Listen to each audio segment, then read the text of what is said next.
આ એકે એક વચન છે ને પ્રભુનું, એ અવિનશ્વર છે, જેનો કદી નાશ થતો નથી. અને એક એક વચન એ એક એક દાણો છે.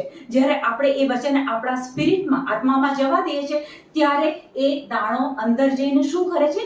વચન કહે છે કે નશ્વર નહીં પણ અવિનશ્વર બીજ મારફતે ઈશ્વરના જીવંત અને શાશ્વત શબ્દ, બાઇબલનો એક એક શબ્દ જીવંત અને શાશ્વત શબ્દ વડે નવો જન્મ પામ્યા છો. તમે હમણાં ક્યારના શું સાંભળો છો? વચનો. અને એ વચનો ક્યાં જાય છે? શરીરમાં નથી જતા, એ તમારા આત્મામાં જાય છે. તમે નાના હતા ત્યારથી બાઇબલ વાંચો છો, અને એ વચનો જ્યારે તમારા આત્મામાં જાય છે ત્યારે ત્યાં શું થાય છે? આત્માનો પુનર્જન્મ થાય છે. કારણ કે આ અવિનશ્વર બીજ છે. પ્રભુનું વચન એ કેવું છે? અવિનશ્વર.